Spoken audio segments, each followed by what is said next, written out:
Greetings, my peeps, and welcome to the All Things Basketball Podcast with your boy GD. In this episode, NBA season is a month away, guys. So we'll go around the league. We'll talk about the training camp battles, especially in terms of starters. So we'll go through all the teams. We'll see how long it takes. Maybe I'll make it a part two. We'll see how it goes. But nonetheless, sit back, relax, and enjoy the show.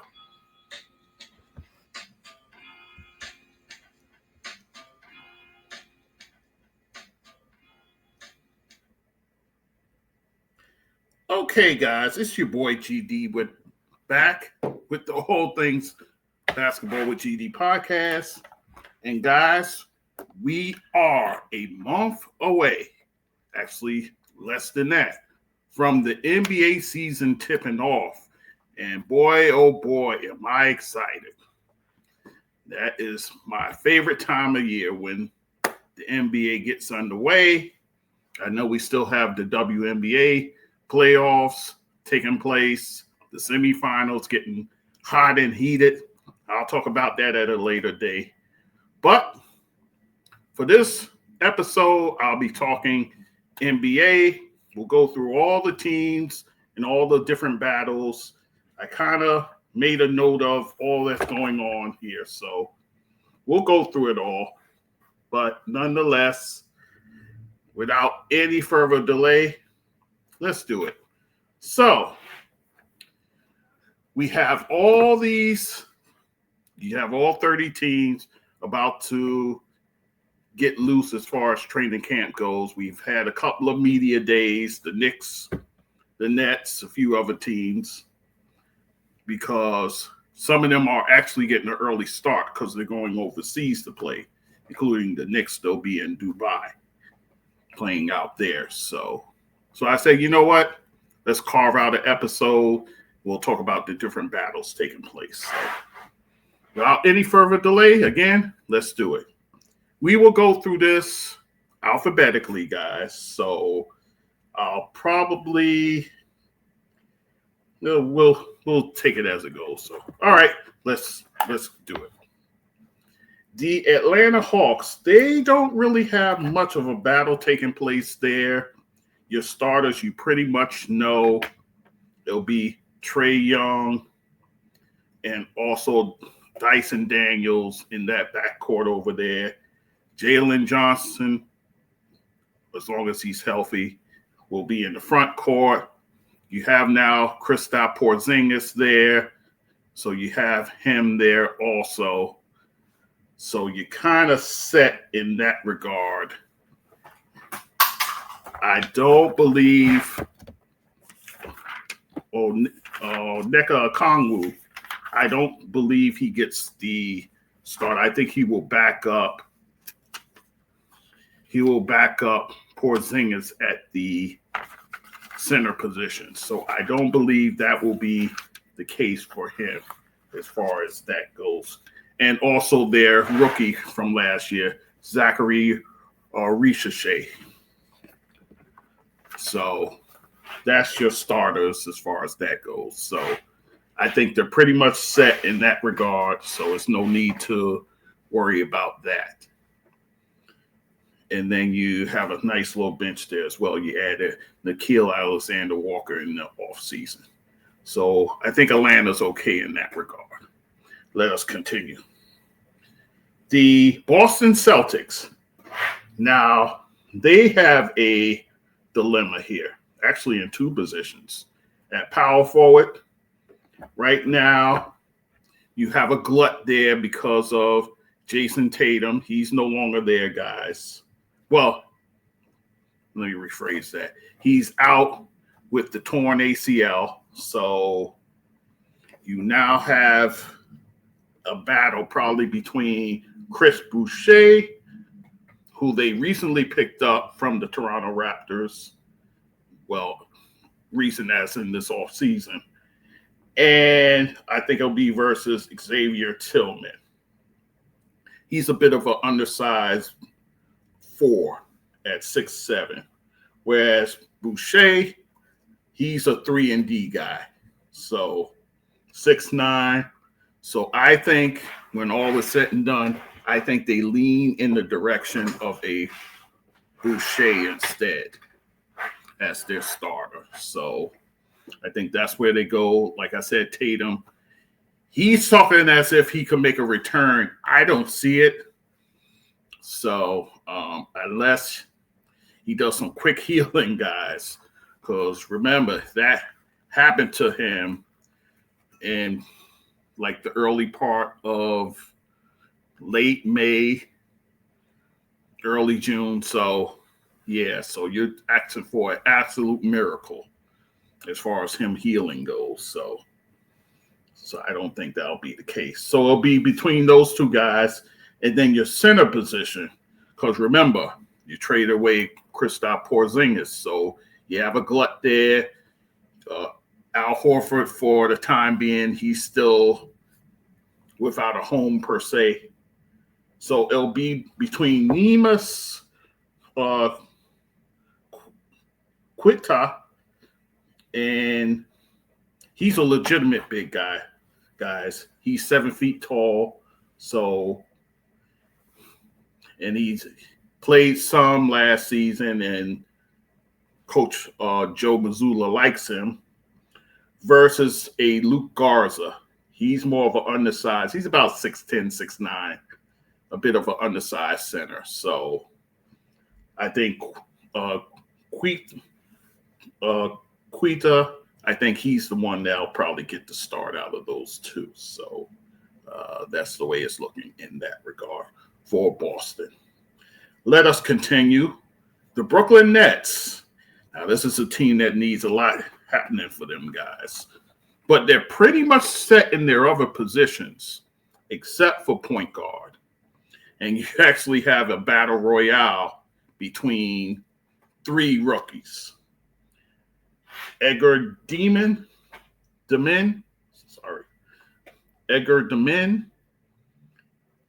He was the 8th pick in the 2025 draft that recently happened in June.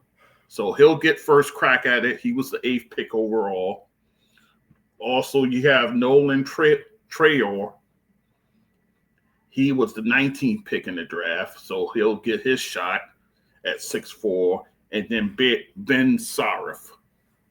He was the 26th pick in the draft. He's a 6'6". Well, he's 6'6". So all rookies, guys. So whoever shines amongst those three will get the nod as far as the starter goes. Then you have a couple of these guys who can swing between the point guard and the off guard position. So you have some variety there. But I think it'll be between those three. So it'll be very interesting what Coach Jordi Fernandez figures out as far as his point guard position. But like I said, the other positions are pretty much set for the most part for the Nets. So it's just that bit of business there. So let us continue. The Charlotte Hornets. Right now, everything is set except for your center position. Because remember, you dealt Mark Williams. You also don't have his backup from last season, Nick Richards. And you dealt away also Joseph Nurkic. So right now you're looking at Mose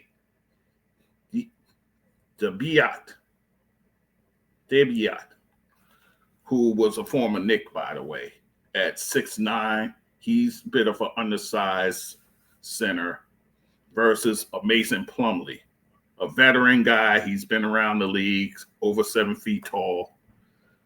And then an outside chance is Kyle Kalkbrenner, a young center there who you can throw in the mix. He's 7'1", guys.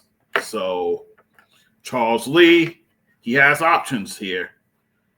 Where he goes, I think Moisa, I believe, So far, the word out is that he has the advantage, but I wouldn't be surprised if the young kid, even Brennan, maybe sneaks into the conversation. I think Plumlee, they would gladly bring off the bench. This way you have some veteran leadership coming off your bench. So, but a situation worth watching. See how Coach Charles Lee makes his choice from there. Let us continue. The Chicago Bulls, coached by recently named Hall of Famer Billy Donovan. The battle for them will be at the power forward position, guys. Right now, you have Patrick Williams, a guy you just gave a 5-year, $90 million deal to, not this off season, but the off season before. So you have him there. He's a bit undersized too, guys. He's like I said, he's in the second year of that 5-year, $90 million deal. He's a bit undersized at 6'7". And then you have the rookie, Noah Essegiu, who is a 6'10" forward. So does Billy want the grizzled veteran in there, if you will, or the young rookie here with a lot of promise, guys? So that will bear some watching what Coach Donovan does in this regard. So that's a situation we'll have to keep an eye on. Let us continue. The Cleveland Cavaliers, your Coach of the Year winner, Kenny Atkinson.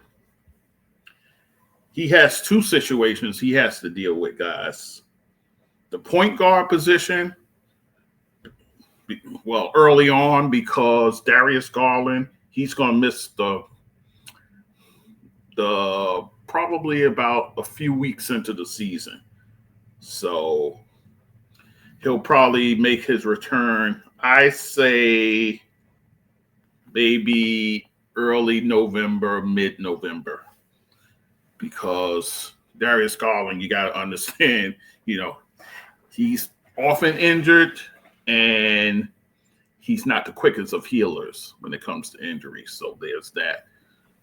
So you have Lonzo Ball. Speaking of Chicago Bulls, that's who they got him from. So you have Lonzo Ball, often injured, guys. He played a good amount of games last season for Chicago. And he's 6'6", so there's that. And then Craig Porter Jr., who showed you flashes last year, he's 6'1", guys. So it's between those two guys there to man the fort until Darius Garland is ready. So I actually think it'll probably be Craig Porter Jr. I think he'll end up being the starter. Sorry.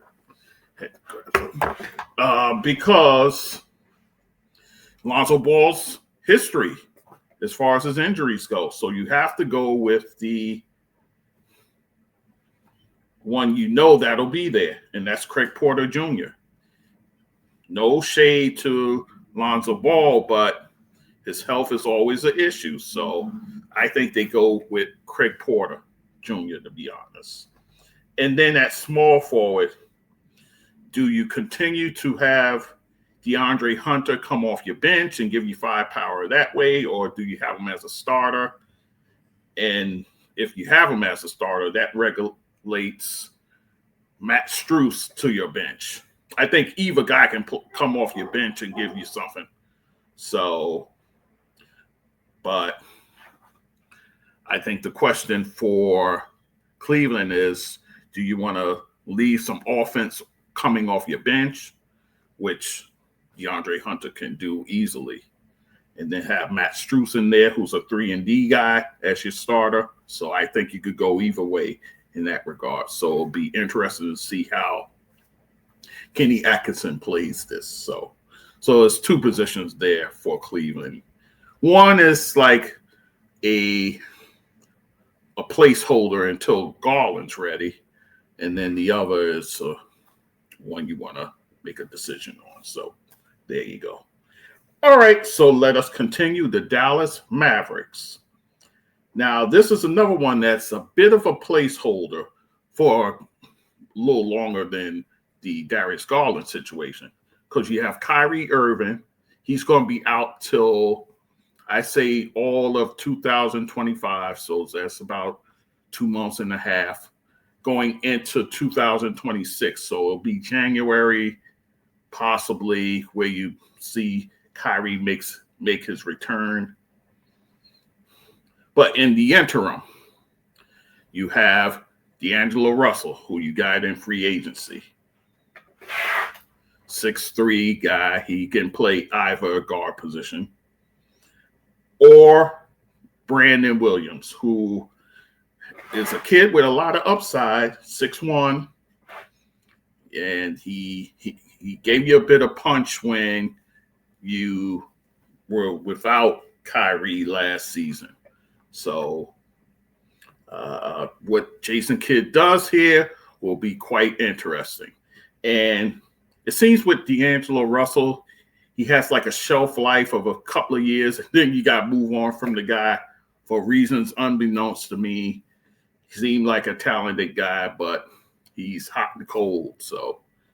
So this will be quite interesting for the Dallas Mavericks, especially if they want to be in the playoff hunt in the Western Conference. So this will be a very interesting development for them. So let us continue. The Denver Nuggets, coached by David Adelman, who took over as interim last season. There's no major issues as far as your starters go. There'll be Jamal Murray, guys. There'll be Christian Brown, Cam Johnson, who you got in the trade for Michael Porter Jr., who ended up in Brooklyn. So that'll be your small forward. Aaron Gordon will be your power, and, of course, the Joker at center. So I think you're good in that regard. Some people talking about maybe starting Bruce Brown at your off guard. I don't see that. I see him as a guy coming off your bench, a Swiss Army knife, if you will. He could play multiple positions. So I don't think that'll be an issue at all for Denver. So I think Denver is set in that regard. And plus, you have some of the young guys you incorporated last season. That'll play a role also, but coming off the bench. So there you go. Let us continue. The Detroit Pistons, coached by J.B. Bickerstaff. That's another team I think you don't have really major issues. Cade Cunningham, your point guard. You'll get Jaden Ivey back, who missed the latter half of the second half of the season with his leg injury. So you'll have him back in the fold. I think up front you'll be fine. One year forwards will be Osar Thompson, who hopefully you'll get a healthy season out of him. Tobias Harris will be your other forward.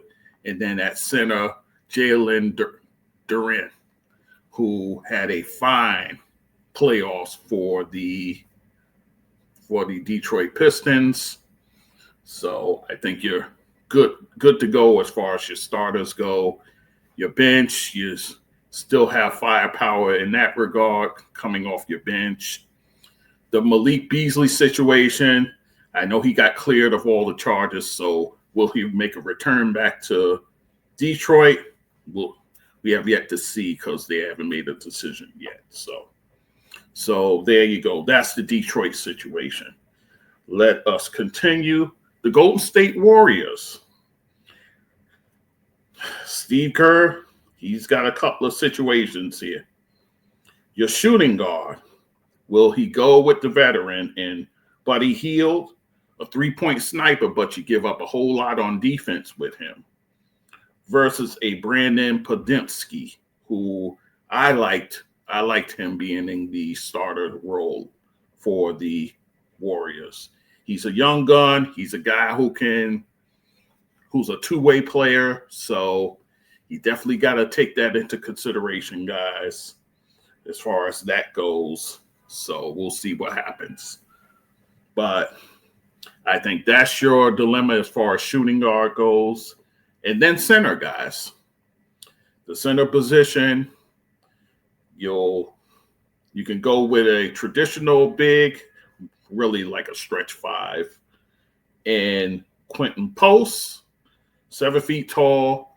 Again, he's a stretch five. He can step out to the three-point line and drain it, or kind of your undersized rim running center and Trace Jackson Davis. So you have options there, guys. He's 6'9", again, undersized, but he plays very good at the 5. He plays bigger than his height, obviously. So that will be the situation for Steve Kerr to maul and to figure out as far as that goes. So that is the situation with the Golden State Warriors.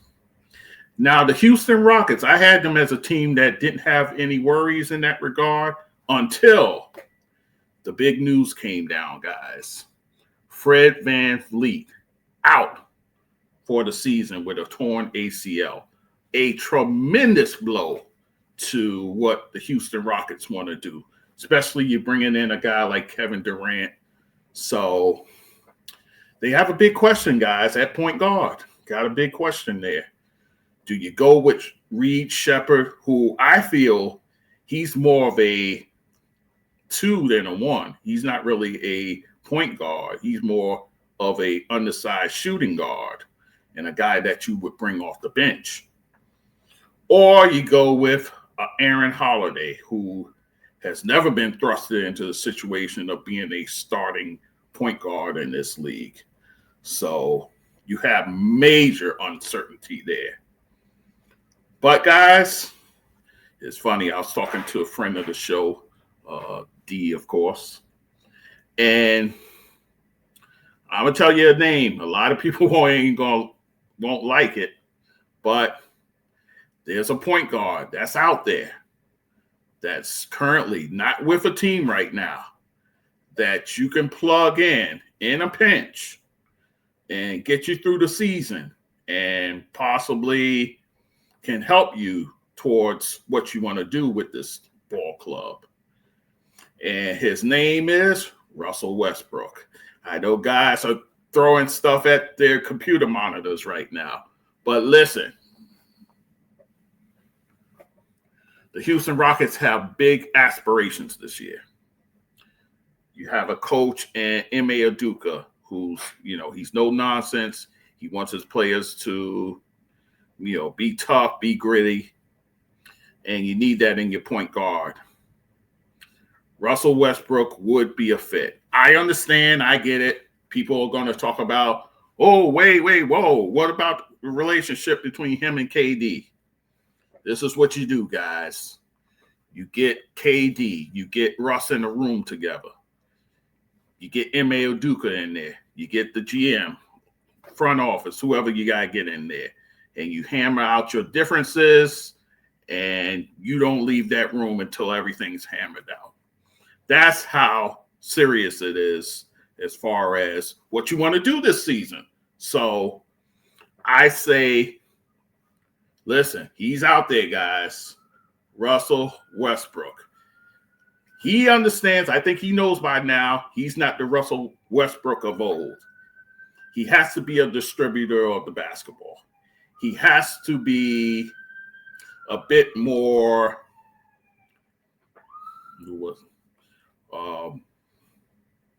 I want to say more in control, but more cerebral as a player. Let me just put it that way. And I think he's at a place where he can be that. I think he can be that at this point. Can you imagine the Houston Rockets, with all the firepower they have, KD, Alperen Sengun, Amen Thompson, who's on the come up. So Russell Westbrook, give him a call, guys. Give him a call. That's all I'm saying in that regard. That's all I'm saying. So with that said, I will do one more team, and actually I'll do two more, and then I'll cut it off. I'll give you a nice short show. So let us continue. The LA Clippers. LA Clippers right now, they have a situation there. Do you go with Bradley Beal, who you was able to get on the cheap, guys, after the Phoenix Suns released him? But, of course, with Bradley Beal comes the injury baggage that he brings to your ball club. 6'4". He's a guy, he's been an all-star in the past. He's been a solid player. Or do you go with a 3-and-D guy of Derrick Jones Jr.? So that is your dilemma as far as Tyronn Lue. So it'll be very interesting to see where he goes in that regard. And the LA Clippers made all those deals in the offseason. You bring in a John Collins, who I believe will start. I believe he'll start. I think Kawhi Leonard slides over to the 3, and then Ivica Zubac, that's your center. So I think that's your front court right there. So, and of course, James Harden at the 1 position at the point guard. So I think that's how it shakes out, guys, as far as the Clippers go. But Tyronn Lue, he has an interesting decision to make at his shooting guard position. So we'll see. And then the last team I'll talk about, the Los Angeles Lakers, coached by J.J. Redick, who was, by the way, given the extension. So J.J. Redick rewarded for the nice job he did in his first season with the Lakers, given the extension already. But their dilemma will be at the other forward position. This is how I got to label it, guys, because LeBron James, you don't know if he's playing the 3 or the 4. So whoever the other guy is, that's your other starter as far as the forward goes. So I don't believe LeBron will play power forward. I think he'll play more small forward, to be honest with you. So, but nonetheless, I think the other forward position will be between Roy Hachimura, who's a jack of all trades, of course, 6'8". He's a guy who, next to LeBron, next to Luka, he'll give you some offensive punch. But do you rather have him come off the bench giving you that, and you start a guy like Jarred Vanderbilt? Jarred Vanderbilt, who's now fully healthy, from what I've been hearing, guys. He is a wing defender, something that you need, especially with LeBron James at the other forward position. You need somebody to take the tough assignments. Jarred Vanderbilt can do that when healthy. So, and he too is 6'8". So do you go with Vanderbilt and you just have Hachimura come off your bench? I think that kind of makes sense, provided that Vanderbilt is healthy. But all indications, yes, he is. So we'll see how that goes. And as far as your other starters go, DeAndre Ayton, the center you brought in, he'll be starting there. Of course, your backcourt, you have Luka Doncic, you have Austin Reeves, so you're good to go in that regard. So the Lakers with a decision to make at the forward position. All right, guys, so that's it for this episode. This is part 1. I'll give you part 2, which will include my Knicks, include teams like Milwaukee, Minnesota, on down the line, the defending champs, the Oklahoma City Thunder. We'll talk about all that on the flip side. All right, guys. The website, all things basketball with gd.com. There you find my episodes, my clips. Also on YouTube, guys, full episodes there. Clips, I'm going to get back into the clips as far as that goes with the NBA season. Kind of slowed on it as far as the WNBA. I'll give you clips for the NBA coming up. Also, guys, I am on all the podcast platforms, whether it be Apple, whether it be Spotify, all the things on there. Wherever you're able to give reviews, give reviews. 5 stars, please, guys. 5 stars would be great. Thank you. And then, as far as socials, I am on Instagram, TikTok, as it's teetering. I'm still on there. Some Facebook, some Blue Sky. And that's really it. LinkedIn, I put my link to the episodes there, and I keep it moving. So, and also donate, guys. In my scroll is my donate buttons, whether it be CashApp, $GD, also PayPal, Buy Me a Coffee, Spotify. Those are on the website too. You can find it there. Email address is there, guys. I got a new one, so you can send emails to me there. All things basketball GD at outlook.com. So new email address that you can use. I thank you for listening as always, guys, and we'll talk soon. Take care.